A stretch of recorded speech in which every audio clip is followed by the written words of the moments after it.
Isn't it such a beautiful situation to finally be bored of your bad habits? Like you've been struggling for years to quit smoking, or stop binging Netflix, or stop eating junk food, but then all of a sudden, you just feel discontent with all these bad habits. It turns out that this happens to a lot of young men all the time.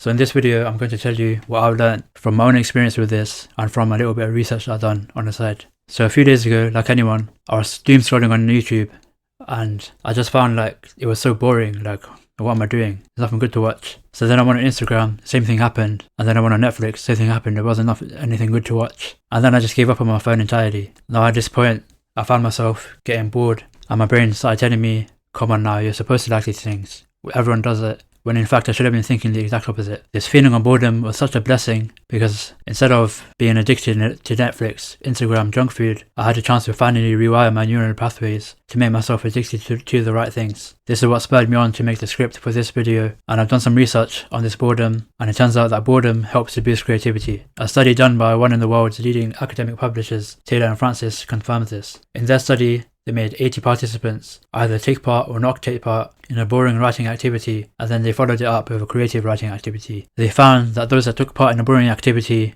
had much more creative writing than those that didn't take part in a boring activity. And you can try this yourselves too. One thing that I did when I felt bored was sit in solitude for 30 minutes.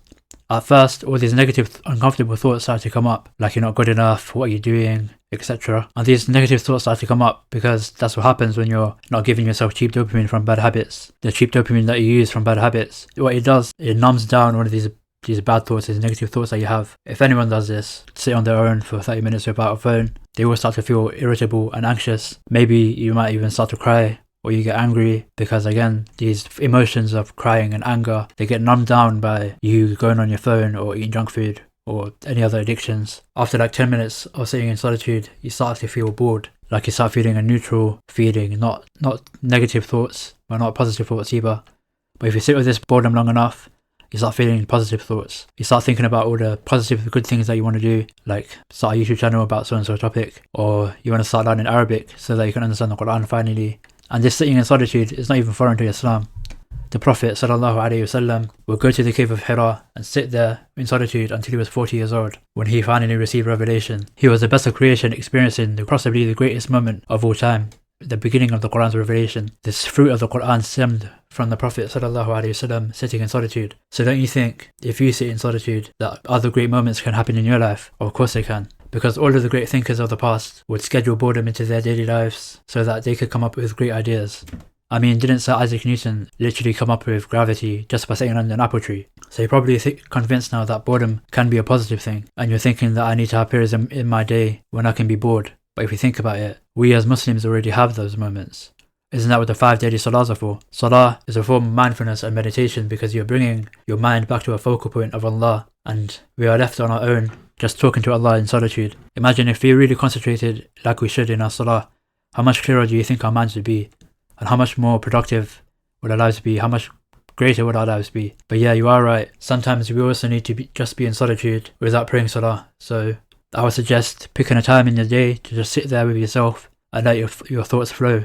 If they're negative, just accept them and think, why am I feeling like this? If you even need to cry, then cry. If you need to punch something because you're feeling angry, punch a pillow. Or you can just engage in dua, like when these negative thoughts start to come up, and just talk to Allah, lay it out, let the thoughts and emotions just flow out of your system. And then after that, you'll start to feel bored. And then if you sit with that boredom long enough, you start to finally feel these positive internal thoughts. You start thinking about, what is my purpose in life? And what do I truly want to do in my life? When these thoughts start to come up, don't bat them away, but instead try to really think about it, because chances are they've been deep in your psyche for a long time. Another beneficial thing that I noticed from just sitting there for 30 minutes is that I really started to enjoy the smaller things in life, like drinking water, a good meal, or a simple conversation with a friend. This is a sign that my mind was repairing itself because I wasn't feeding it cheap dopamine from bad habits, but I was getting dopamine from where I was supposed to. This is evident from the du'as for drinking water and eating, which are